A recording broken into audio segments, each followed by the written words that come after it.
Yo, yo, yo! Hi. How we doing, Luigi? I got an itchy entry wound on my vein of my right arm. Why? I got tested for the AIDS. Why?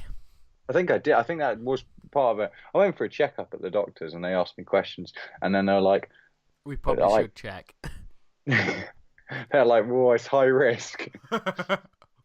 Your lifestyle is high risk." No, they said it was risk, but I haven't done anything like that for ages. So they What, any did of the the old anal? no, Oh, check up, you mean? any kind of doctor checkup in like I don't know, years probably. So I was like, I better do the old checkup, and so I've done everything.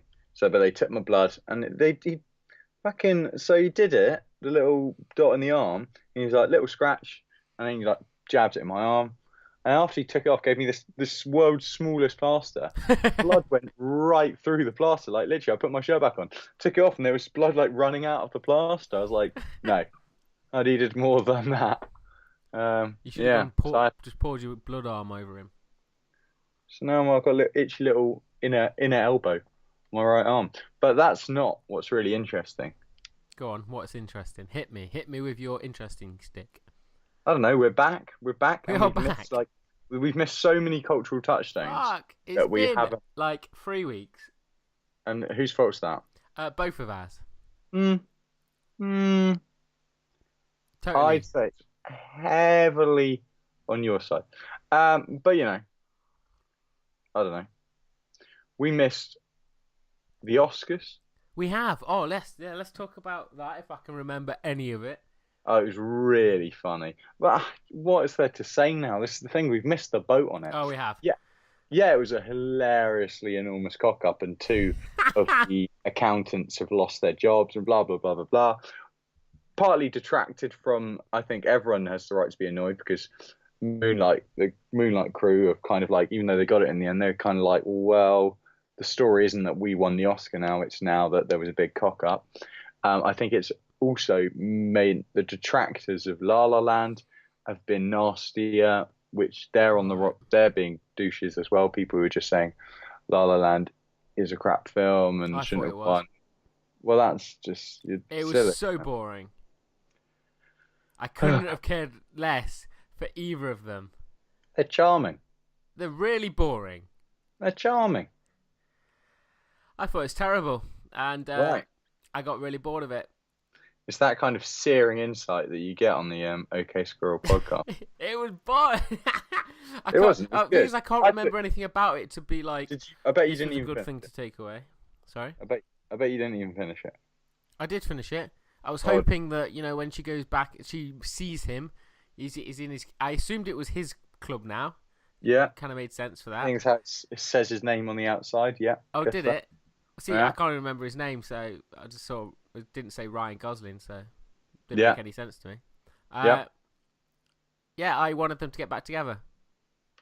But that's But why no. it's a nice ending. It's bittersweet. No, it's not nice because she stays with that guy that clearly looks like a cock.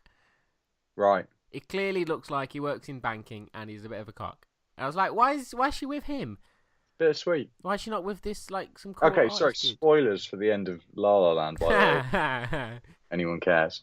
No, but we should have been right on the ball on this. We have both seen Logan, haven't we? Yes. Ha ha. What better way to kick off than let's talk about Logan? Yeah, it's good, man. Yeah. Right. What's next? Sweet, that's all that sorted. Let's move on. No. What were your thoughts though? Okay, so I'm going to go see it again. I was going to go see it today, but I was lazy and it was my day off and I had a nap. And I watched something else that has become a huge part of my life. So we'll get onto that later. Exciting. But I thought Logan was a really, really well-mounted, good-looking, thematically interesting, wonderfully played, and concise, coherent, quite nasty when it wanted to be filmed. But I didn't want to admit to anyone I saw the film with that when I came out, there was a definite sense of disappointment yes, in me. I had that. Because, and I knew it was going to happen. I did this for when Godzilla came out, which was the last film that had which I think the Logan trailer, that first Logan trailer with her, was the best cut trailer since the first full length Godzilla trailer, which I still think is one of the best trailers ever. And those trailers had made me, in a state of hyperbole, tell myself, which I knew I was setting myself up for a fall both times, that this is going to be the best film of all time. And neither of the films are the best film of all time. No. So there was a slight air of internalized disappointment for myself. But over the last few days and upon reflection, I do think it's a very good film, and I am going to watch it again. And there's a lot that I really, really like in it. I like its kind of grand Western overtones, even down to the soundtrack and the quoting of Shane. I thought, all the actors were uniformly brilliant. Like Hugh Jackman is a great way to end it on, and we're not going to talk about it yet. I'm sure we can do it later, but it's got a proper ending that I really liked. Really? I'm not sure. You're not sure? Okay, that's interesting, because I did think it had a proper ending, something that, as much as I love all the Marvel films, none of them have proper endings. They're all a lead up to something else, a teaser for something else. It's definitely led up for something else. What are you talking about? I mean, I don't want to say it because it's spoilers. But what are you talking about? Well, let's just say it, because no one listens anyway. Okay, so everyone dies apart from the little girl and all of her mates. It's leading up for the younger generation of X-Men. But they're not doing that.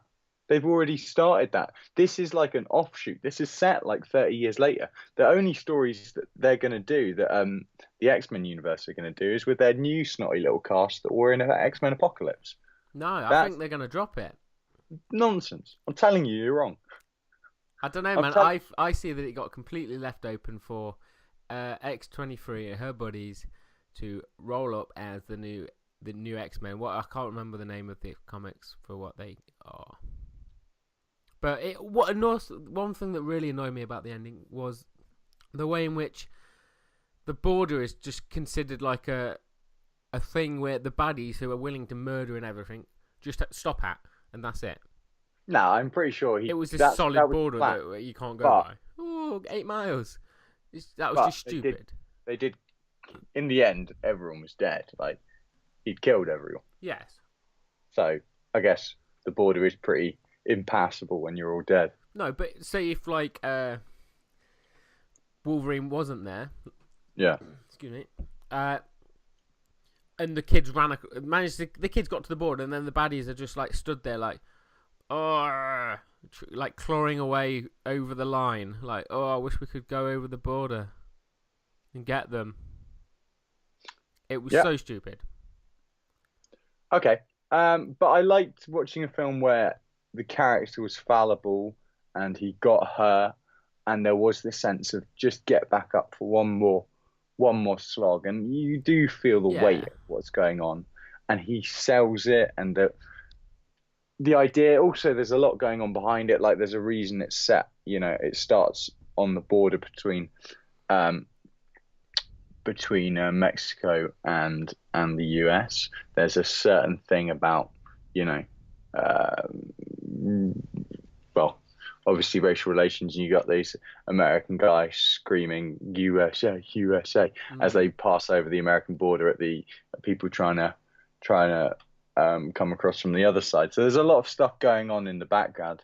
And Daphne Keane, who played the little X-23, Laura, she was excellent. She was good. She was great. I thought the film looked great. If we're going to everything now, the kind of ultimate nemesis just being a young version of Wolverine made sense on a kind of thematic level of him facing the beast side of himself against the human side of himself. But it never quite. It was just kind of like, we've rolled out a version of you. It stunk a little bit of the old what they did in, I don't know, Terminator Salvation, where they just have him fight a young CG'd version of himself, kind of. But no, does it down. I thought there were a lot of really kind of well played, well told moments. I thought it has a lot of vibes of those kind of old Western Clint Eastwood Unforgiven style Westerns and stuff like that. Mm. And I did like it, and it has grown on me, and I'm going to go back and watch it again. And I'm hoping to see more in it. And Yeah, I would like to watch it again, I think. yeah, I'm going to go see it again. I am expecting to like it more, because I won't have the weight of expectation on the film. Yeah. But I thought it was a totally solid, well told adult version of the whole of the character and of the superhero mythos. I think it did interesting things with it. I think it has definitely sort of backed up the whole Deadpool R-rated sort of scene where, you know, Yeah, if you do of your course. movie properly, there's a lot of money to be made. It does feel like the story that that the filmmakers, obviously James Mangold and Hugh Jackman, was pretty intrinsic to the development of the film. It feels like the story they wanted to tell without a whole great deal of compromise. The compromise obviously being in part in the budget. It's not, Yeah. compared to some of the films, it's not the biggest budget, and it doesn't feel cheap. The one moment where I thought it felt quite cheap is where he rams his car into that gate, that fencing, and like pulls it away, and like the the CGI just wasn't up to scratch. Oh yeah, I don't know. I didn't feel it felt like everything. It didn't feel like a film that cut corners. I thought Stephen Merchant's Caliban was good. Yes. Yeah, and what was it? Isn't that was it? Richard E. Grant who's in it, who plays the bad guy. Yeah. There's a little funny thing. I don't know if this is entirely deliberate, but like the bad guy is called Donald. I just thought that was quite. But it's a little part. But the little family that there's that family meeting on the in the farm. Yes, middle that was section. that was a tough scene. Do you know where? Obviously, everyone's favorite bold, crippled guy dies. Yeah, that was quite when he says after he's gone, "This was the happiest day I've had in since he can remember," and then you just get stabbed through the chest. And it's like, oh bloody hell. Yeah, that was a nice build up as well. They that's what I like about the film is they allow the film and the characters room to breathe, so it does build and it does become it does what so many action films don't do. And almost saying this is an action film is kind of overstating it. It allows you grow with the characters, you buy their relationships, you buy their faults and their argument, everything like that, and it did do that. Oh, for sure. Especially between Xavier and Wolverine, I thought they had a great connection. And it does. It says so much about them as well, actors who have lived with these characters for what, I don't know, coming on 20 years. 17 years, man. It's like since they first played those roles. And obviously we're kind of the age that we've grown up with them, and you feel the weight of their performances and of their characters that they have been carrying, and they want to, they're kind of like, it's not a huge leap to see the place that these characters are in the film, and you kind of buy it. You instantly buy it because the luggage that they've been carrying for however many years, which I liked, and it was good film. It was. I guess you could say it was just how the fans would kind of want it to be. Yeah. It had, especially with the R-rated scenes, like the proper gruesome, when it throws down, it really throws down. Oh. Yeah, really good action scenes, nasty, bloody. The little father-daughter scene when they're flinging each other around towards the end is really kind of nicely choreographed and plays out really. With a lot of crunch. Yeah, no, I really liked it. I'm going to go see it again. It's a lot of people are saying, oh, it's the most breathtaking adult superhero film since Dark Knight, which is a kind of an easy comparison because it's a kind of grim, more bare bones, more realistic, to use the word, telling of a story. But I don't think. I think there's a lot going on in superhero films that are as interesting. It's a good film. It is a good film. Yeah. Bloody hell, there's so many else. I've seen everything in our time. So, have you seen Moonlight? The Oscar-winning Moonlight is. I'm gonna rattle through these quickly because I've got a lot. Moonlight's a wonderfully, deftly handled, beautifully balanced, very, very human tale. So you follow the 3 stages of the central character's life when he's a kid, to when he's a teenager, to when he's an adult. And the film it's a coming of age, a sexual coming of age. So he's trying to find himself in school and in life, and then once he goes back to his old life. Naomi Harris plays his mum, who's at the beginning of the film, she's bordering on crack addiction, and then it all kind of descends. So it's and you have a kind of mentor figure at his young age, which is played by Mahershala Ali, who won the Oscar for the Best Supporting Actor, which is ridiculous. He's only in it for like 15 minutes, but he's brilliant. He's so kind of endearing.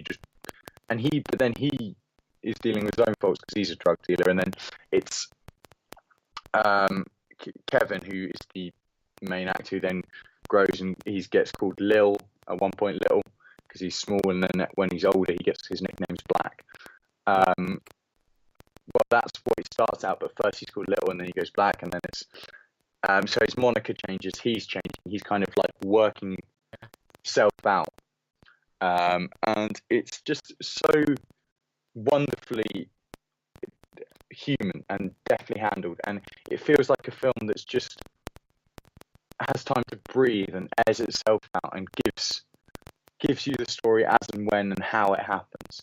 And Barry Jenkins is his first film I've seen him do, second film apparently, but pretty much an unknown to me. But it has this wonderful air of mysticism about the sky and water, and there's a line where he talks about wanting to cry and turning into water and running off into the sea, and it's the scene with Mahershala Ali and the young Lil, when he teaches him to swim, takes him out in the water, and it's just this wonderfully elemental bonding of father figure and the young boy. And it's just obviously it's important because you've got it's all back cast and crew, and it's the first. There's notable things of why people. This shouldn't get in the way of why it won the Oscars. Why it won the Oscars because it's just a phenomenal film, and very poignant, relevant, and touching piece of work. It's also the cheapest film to have ever won the best Oscar. It was shot on 1.5 mil, 1.5 million to La La Land's 20 million, which in itself was relatively cheap as it is, but 1.5 million is unheard of for an Academy Award winner of this scale. And it's the first film of one of the pure LGBT film. The first film of an all-black cast and crew was 12 Years a Slave, which again is only a few years ago, 4 or 5 years ago, not even that, 3 or 4 years ago. And so it's crazy how these films are only just starting to come into the mainstream, because it's been going there's been an incredibly vibrant and healthy scene of black cinema since the 60s, the 70s. There's a film it actually reminded me of quite a bit was black cinema film called The Killer of Sheep from 1970. Killer of Sheep, and it's I don't know how many young black Welshmen were in 1978, but it's Charles Burnett film who was quite a prevalent voice, and these films have never had the recognition, obviously, in the mainstream, the American elite, the Hollywood elite. They like to be known. So it is important that it's getting this kind of recognition. But what is even more, the more of the story isn't just this film should win because it's important and it's LGBT and it's black cast and crew. It's that it's a wonderful film that I think can be enjoyed on any level by anyone. I think it's a wonderfully universal film.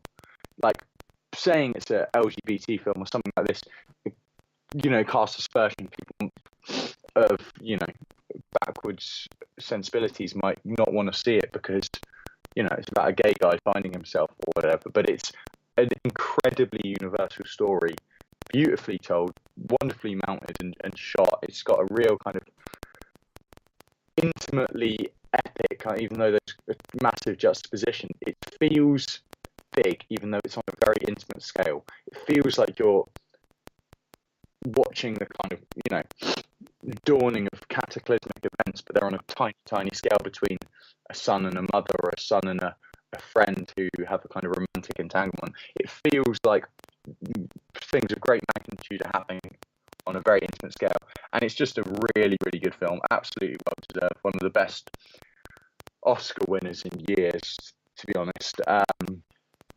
And yeah, I'm really glad it's winning, because I said La La Land would win unless they buckled and gave it to Moonlight. And I'm entirely, I couldn't be more behind it having won. And that's not to do down La La Land, because I do think La La Land's a good film.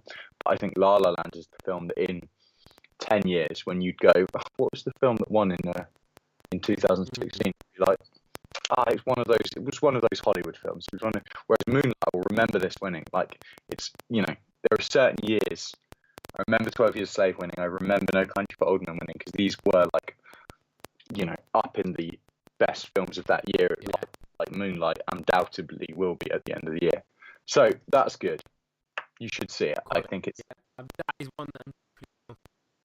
Yeah, and it does have. It's an accessible, universal film. I think anyone, any age, whatever. Okay, it's 15, but of varying levels of appreciation and age can watch the film and get as much from it as anyone else. I saw A Cure for Wellness, which, wow, that's batshit. The Inverse. Yeah, Gore Verbinski film, the guy who did Pirates of the Caribbean and The Ring remake, and his last film was The Lone Ranger, which was obviously a cataclysmic flop. But this is Dane DeHaan is a yuppie Wall Street banker type kid banker who, because of some dodgy dealings, is basically getting blackmailed to go to a spa resort in it's not Germany, or it's Austria. Well, I was straight on board, because you don't see horror films, genre films, operating at this budget on this scale anymore. It's very, very rare. You've got the mid-level horror films. You've got Blumhouse production, who obviously do Insidious and things like that, make a lot of money, but are shot on a low budget. And then you've got the independent side. You've got the whole Ty West and Eli Roth produced school of horror films that are done on a real budget. This is not a film done on a budget. This is a big, money on the screen, glossy looking horror film that's as melodramatic and grandiose as anything else you'll see this year. It follows the kind of tread of every asylum film or prison film. Shutter Island's obviously the most easy and contemporary reference of the last few years, obviously Scorsese film, and it does follow that film. So instantly he goes into this spa where it's all to do with the water, and everyone's always drinking the water that's apparently from a reservoir underneath. But many years ago, this spa on the mountain, it was burned down by the baron who used to live there, who wanted a pure bloodline and was going to marry his wife, and his sister, who so there's this whole history, legacy of pure breeding and of dodgy dealings. And he was a scientist, so he was developing a kind of possible the idea of being able to live forever, having his bloodline live forever, and all this kind of crazy nonsense. And you've got Jason Isaacs, who obviously one of our best British character actors, who is in Harry Potter as Lucius Malfoy and stuff like that. He's Hans the head of this spa treatment place, and you're like, he's doing a slight Germanic accent, and you're like, okay, I know exactly where this film is going. And so you're always constantly like, so Dane DeHaan's central characters, and it's funny that Dane DeHaan's playing the same role that DiCaprio was playing essentially in Shutter Island, because there's always been this thing of Dane DeHaan looks like a young DiCaprio. This he is almost exactly riffing on that role that DiCaprio did in 2008 or 9 or 2009 when Shutter Island was. Wait, okay. 2010. Well, there is, it's a funny parallel to draw, but it looks great, and it does go. It's full on, unabashed, unashamed 18 rating, and it's got a hell of a lot to earn that 18 certificate. By the end, it goes to some really icky places that aren't for the Pirates of the Caribbean or the Marvel market. These are really edgy, dark, kind of, I don't know, if anything, quite offensive, and I don't mean in a kind of well-earned way. I mean, by the end, you are kind of like, this is somewhat badly judged, perhaps. But I kind of like that they're doing something that's so brashly in poor taste on such a big canvas. So, it's a bit, by the end, it's bonkers, like total ludicrous, face melting, eel drinking bonkers. That will mean. Oh yeah, and that I kind of like it. It's not great. It never quite hangs together. And by the end, the story, when I call it preposterous, I mean the leaps of logic you have to take to kind of pinpoint the story together are so insurmountable that you just can't get on board with it by the end. And it does, like I say, it goes into some pretty gross territories that you're just like, I don't know if I'm going to give you my time.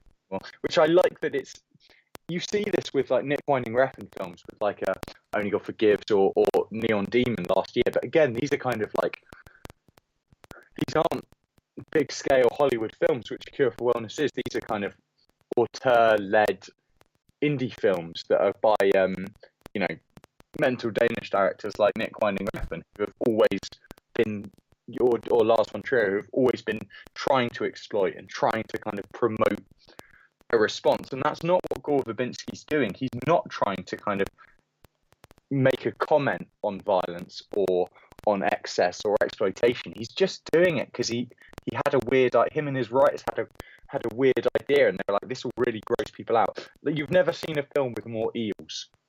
Yeah, the images. Yeah, shitloads of eels. Oh yeah, that's not really a film, is it? I don't. No? Well, it's a film. It's a film to you. But yeah, so in the end, it doesn't hold itself together. It's nonsense. It's slightly unpleasant nonsense, but it looks great, and it's got enough kind of quirks and oddities to it that, if you've got a kind of grim sensibility, it's worth a look, and you might have a bit of fun. Could be improved by a few beers and a couple of mates to laugh along the absurdity with you. I saw it on my own in the cinema, so not the kind, but it's a funny one. Moving straight on, Hacksaw Ridge. I watched that. Brilliant. Yeah, brilliant. I mean, okay, I liked it a lot actually. As much like I despise Mel Gibson, when he's directing a film, I'm there with him. I'm interested and I'm engaged. And I was, and I had my buddy Andrew Garfield, or my mate as he called me, Andrew Garfield, doing the most, oh yes ma'am, Forrest Gump, that whole really schmaltzy American accent. It was like an extended version of where Forrest Gump was back. Yeah. And this is the thing about it, is it's played so straight-faced and so honest, mum's old apple pie, American, heartfelt patriotism, the good guy doing it for God, all this kind of stuff. There's also the whole martyr complex that man has to be punished onto himself until he is, till he finds salvation, which is obviously Mel Gibson's always had a stiffy for the old Jesus metaphor. He did the film The Passion of the Christ. There's nothing new there, and you just kind of take it as part and parcel for the territory of his filmmaking, and that's fine. It is the most violent film about a pacifist that could ever be made. It's one of the most violent films I've ever seen. I say borders. There are points when it's flat out slapstick comedic violence. Like if you thought the intro to Saving Private Ryan was excruciating, the reality of war, the gore, the legs being coming off, and this literally has a man, I don't think it's a spoiler, pick up a dead corpse of his comrade who's just a torso because the lower part of his body has just been blown into viscera, and there's just mulch hanging from his waist. He's losing arms and he's a dead man. Man, without a sense of irony or humor or pastiche, picks up this torso and runs towards the Japanese enemy, shooting his pistol, using this torso as a human shield. Well, not even a human, a corpse. And this is just genuine. There is legs, limbs, guts, viscera, gore, and tripe flying willy-nilly in the action sequence, and it is arresting and obviously abrasive and engaging and thrilling and unpleasant, but it's utterly farcical. I'm not saying that someone go, well, that's what war is. I get that, but it is so obsessed with the violence. Gibson's always, had, again, he's another thing he's got a big old stiffy for is on-screen violence. If you've seen any of this thing, he loves Braveheart. Braveheart's pretty violent, and they've just ramped up Apocalypto, which is one of my favourite films that me and Jack talked about on the podcast last time.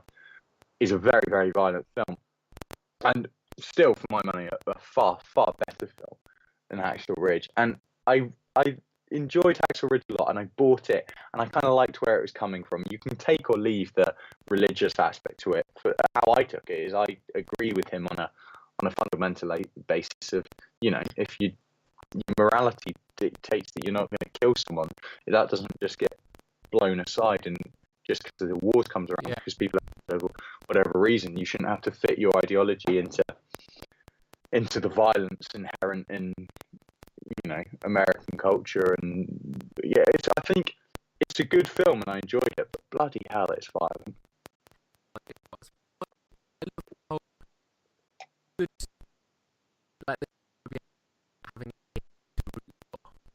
Oh yeah, no, it's like people give Steven Spielberg shit for his films being too emotionally manipulative and sappy. This, especially the first half an hour, is like having golden syrup poured in your eyes. It's so saccharine and sweet and American and sappy, and the music swells. But you're like, okay, I can kind of get on board with this because it is engaging and it is kind of, I know what it's doing to me. I know where it's trying to poke me emotionally. And I just let it and I enjoyed it. And, I did. And there were points where I don't know if this is quite the result of, I was almost laughing in some of the background scenes because you are so kind of shocked. I liked it a lot. I thought it was a good fun film. I thought it was a good, obviously it looked great. The action sequences were, had magnitude and were really impactful. And that's kind of what you're going in for. And I did see someone I know, a friend put up, a fellow film fanatic, said this is the worst film, Best Picture Oscar nomination since Crash won in 2005, and I don't agree with that. I think to put it up against something like Moonlight, which is so much a reflection on the human spirit, or not even the human spirit, that's almost bigging it up too much, but it is so kind of understatedly human. And then you've got this film, which is such a caricature of what feeling or emotion should be dictated to you by the horrors of war.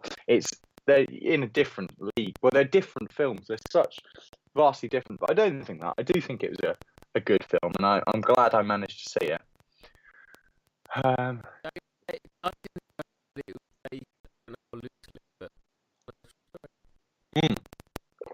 That was my only issue with it.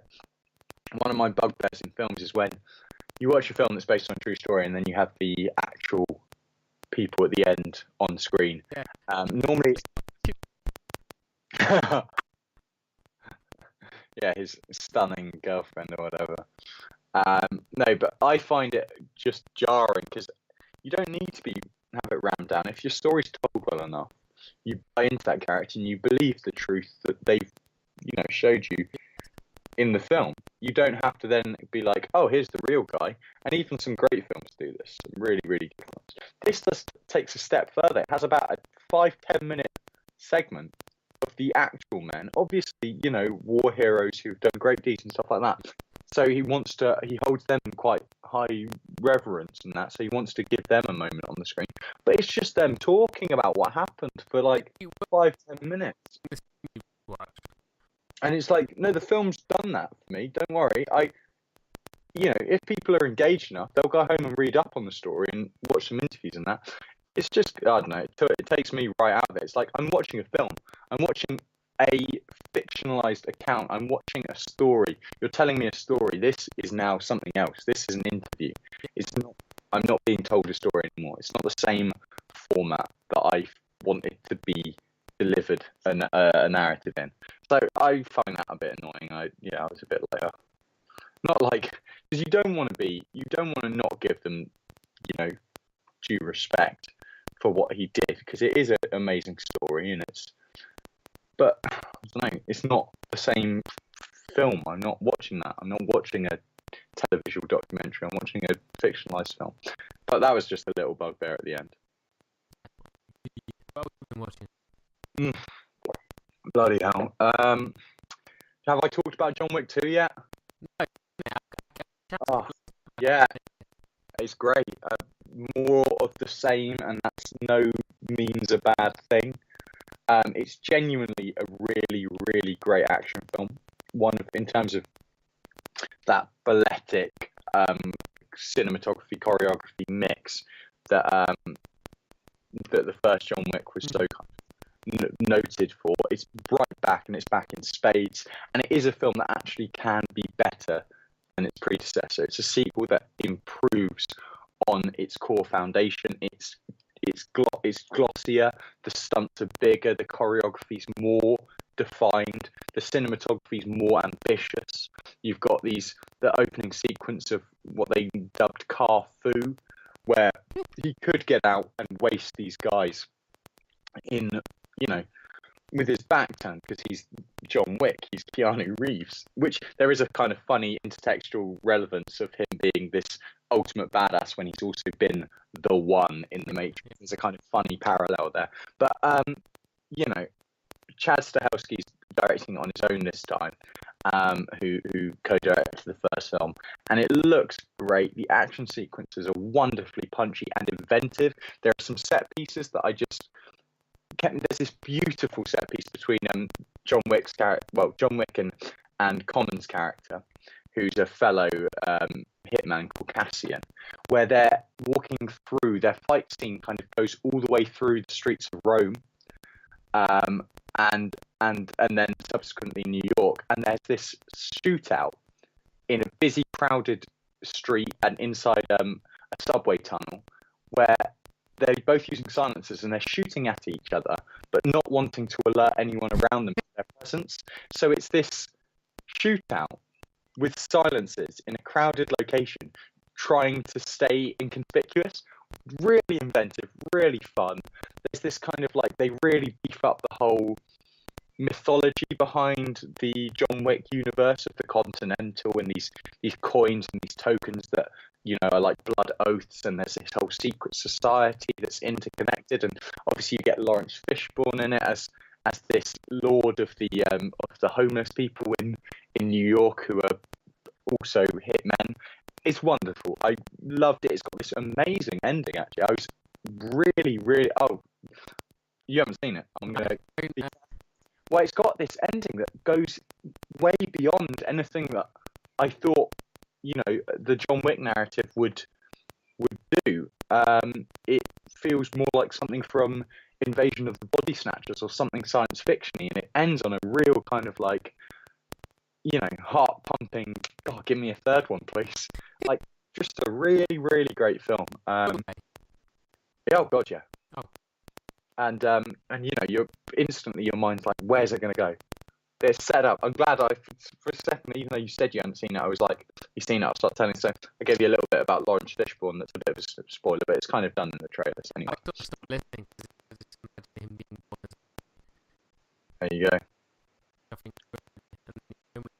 He's at home.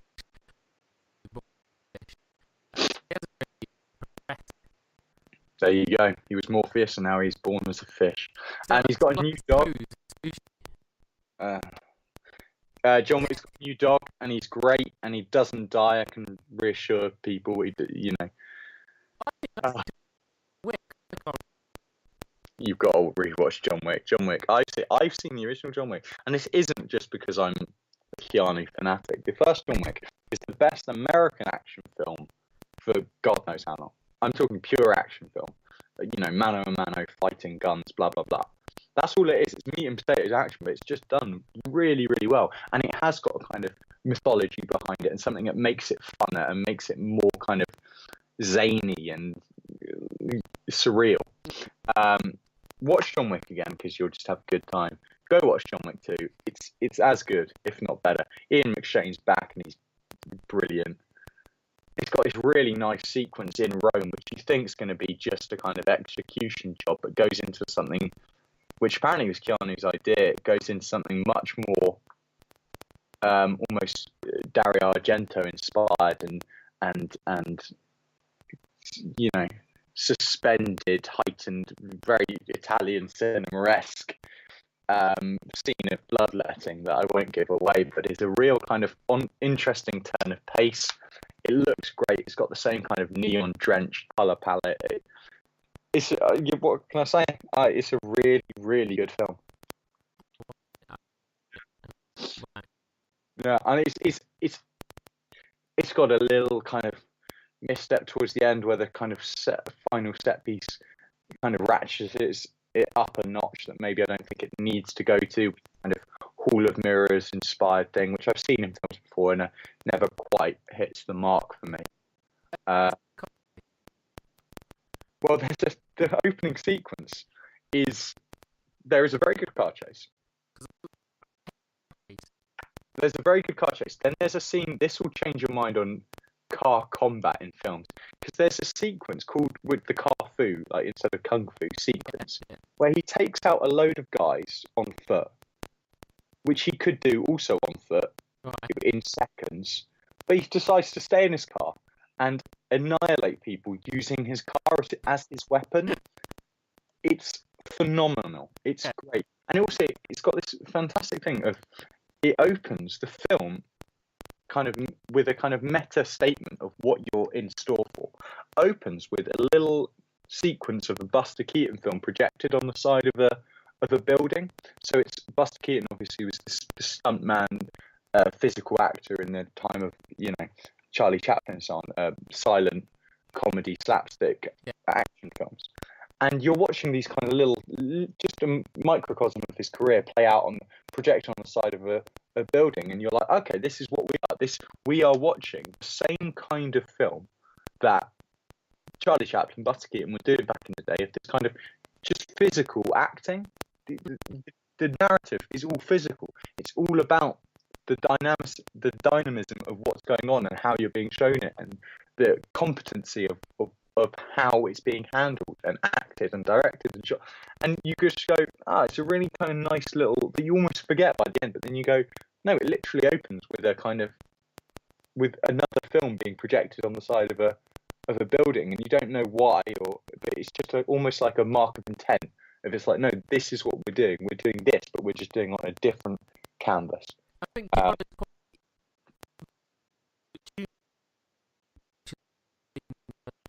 oh yeah, because he does it all, and it's great to see. Mm. I honestly think, again, whenever I say anything about him, people always just go, "Yeah, he's obsessed with Keanu Reeves." But he's one of the hardest working, the most dedicated actors around today, and people do, I think, undermine him as an actor because he is a very, very proficient and fine physical actor, and that's what he's doing in this film. I don't know anyone who could, I don't know, pull off what you're seeing in John Wick 2 as well as he does. I honestly don't. Yeah, there are still bits where he's playing a super dour-faced, serious assassin, and you're kind of like, when he says his lines, you're kind of, you hear a few laughs, but they know what they're doing. It's all very, it's self-aware, it's self-conscious. There's this amazing bit where he's grappling with Colin's character, and they fall down some stairs, and then then another set of stairs starts coming. These are rock stairs, like outdoor, paved staircase. Yeah. They keep falling down, and you're like, God, I can't fall down another set of stairs. And then they fall down another set of stairs, and then it happens again. You're like, oh my God! And it knows the ludicrousy of what it's doing. It's very tongue-in-cheek. It's very aware, and it just takes you for a hell of a ride. It's a great film. No, I can imagine. But you can see it's them. This is what I'm like. This is what's so good about the film. You can see it's them doing it. Aside from that, I think there's probably some other films we'll catch up on. Real quick, Mastodon have released a new single for the album coming out on the 31st of March. It's really, really exciting. It's like super proggy and weird, and it's got some really good riffs, and it's kind of catchy, but then it's kind of psychedelic, and it's all really good. And they've now released 3 tracks, and the new album's coming out at the end of this month, and I'm insanely hyped about that. That'll be all I talk about when that comes out. I will tell you, I am, this is where you can cue your, 2005 or 2006 called, and they want their TV show back, because I finally started watching Dexter.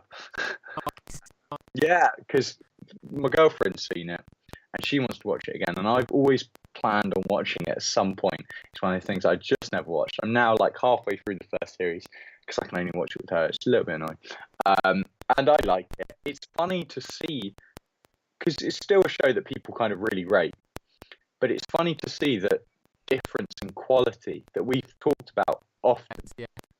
That TV has jumped since 2006 when the first series aired, because God, it looks pretty shoddy. Like it's really like, it seems like the grading, the camera work, everything like that is just subpar. It feels like nowadays, it seems like, especially like, obviously we talk about the biggest ones like Game of Thrones, but those seem like they're shot under their own conditions. They shoot in the environment and in the lighting and in blah blah blah that they want to shoot it in.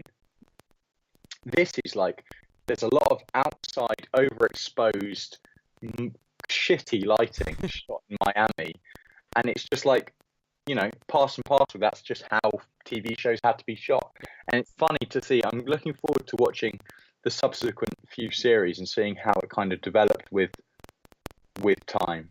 It's good. I'm enjoying it. I'm on the first. I hear the 4th series is brilliant. Everyone says the 4th series is brilliant, then it tails off and gets really shit. So I met someone who he was in the exact same position, but he was doing this with his girlfriend. So she hadn't seen it and he'd seen it, and they watched all the way up to the 4th series. She was amazed by the 4th series, and she went, I've got to see at least the first episode of the 5th series. She watched it and then went, yeah, okay, I'm done. I'm not going to watch it. Which is I think what I'm planning on doing. A little bit annoying, but that's fine because I'm filling all my other time with It's Always Sunny in Philadelphia.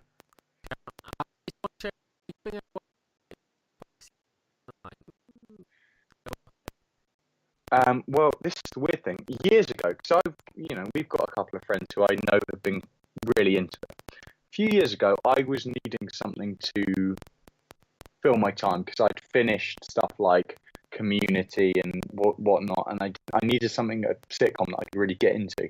I watched the first series and maybe the first episode of the second series of Philadelphia. It was Always Sunny in Philadelphia, and I hated it. I thought it was really boring, and I hated the characters, and I didn't click at all. And then I back in that situation of needing a 20-minute show to fill my time. And I am now, I've got 7 series in. And it took a while, but it clicked, and now it's just one of those things that I'm just watching, and I'm watching a lot of it, and I kind of get it now, and I get what they're doing, and the characters kind of evolve to places that I find them more palatable and more interesting, and they're kind of edgy, un-PC, deliberately un-PC as a comment. Humor is quite an interesting thing, and yeah, it's very easy to watch a 20-minute show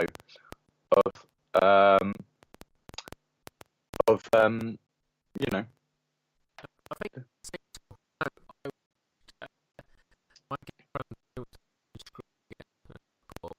yeah, that's one. But that's another one to stop at Series 5. I think really Series 4. Then, God, what happened to that show? I watched the very end.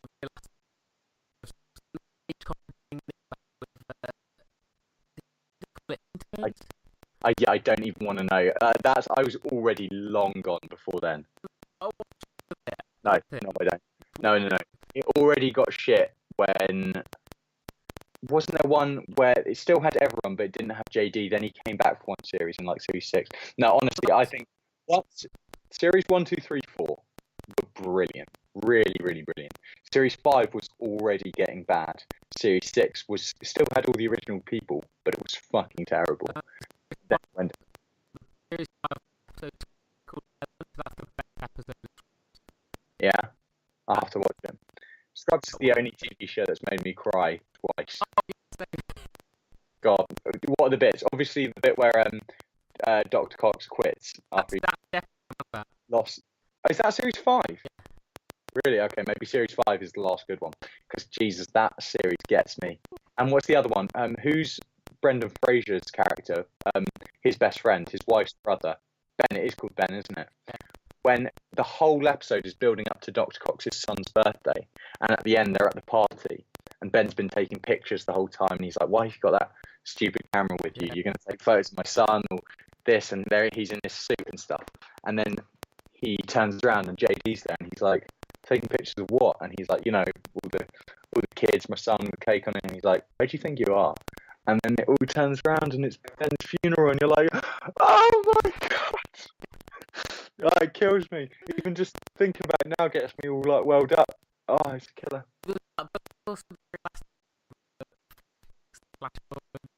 No, I never watched that. Fuck that. That was pretty good. It was just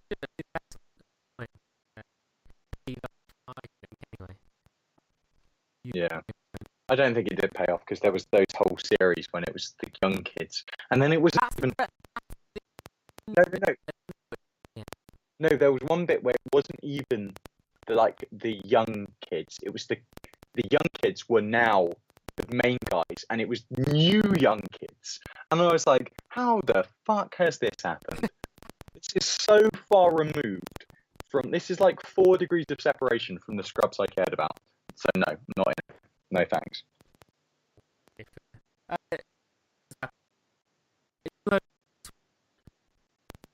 No. Oh yeah, oh yeah.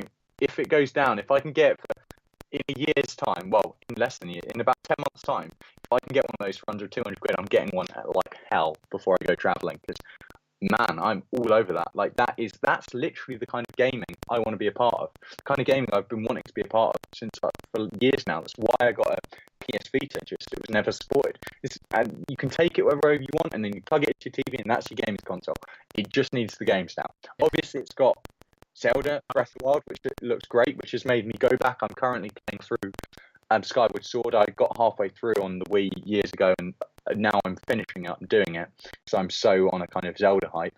But yeah, bugger me. I'm hot for it, and I know Skyrim's coming, which some people are saying, why do we care? It's a game from 2011. Point is, it's one of the best games ever. That you can spend. The idea, I could just have a Switch and Skyrim, and I could travel for 2 years and never have to play another. That's the brilliance of Skyrim. Well, get a Switch and get Skyrim, and you never need to play another game. That's out literally hundreds of hours of enjoyment. But yeah, so yeah, I'm hot for it. Um,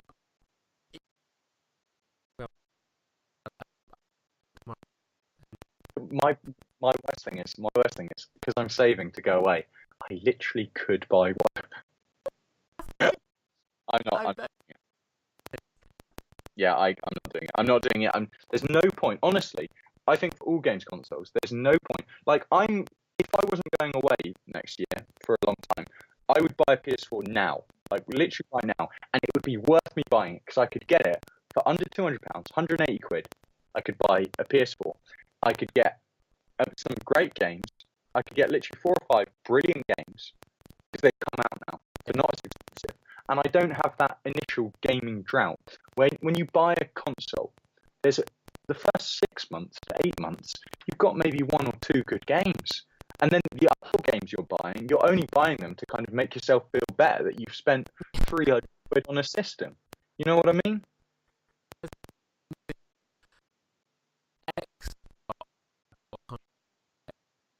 I've never bought new. I've never ever bought new. That's the same thing. This has made me, yeah, the Switch has gone, but there's no point. What are you going to do? You're going to play Breath of the Wild, and then you're going to wait 6 months. You're going to get Skyrim, which is a game that came out in 2011. Then maybe there'll be a couple other games, but currently that's it. Oh, there's a new Mario game coming out that will obviously be good. Super Mario Odyssey or Galaxy. No, it is Odyssey, yeah. So yeah, obviously there's that. But to be honest, Zelda, Mario, Skyrim, already, those are 3 games that kind of cover you. If you've got those 3 games, you're pretty sorted for good times. Right, you know what it sounds like? It sounds like a good time to round this off. And?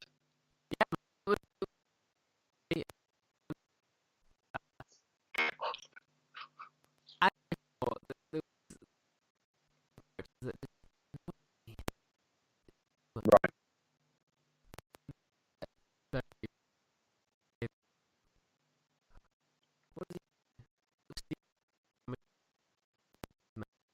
Begbie. He's okay. Right. Okay. On that reasoned and incisive review of one of the best British films of all time, I think it's a good place to end on. This has been a bumper film show. We'll be back with a longer and sexier episode next week. Definitely. Yeah.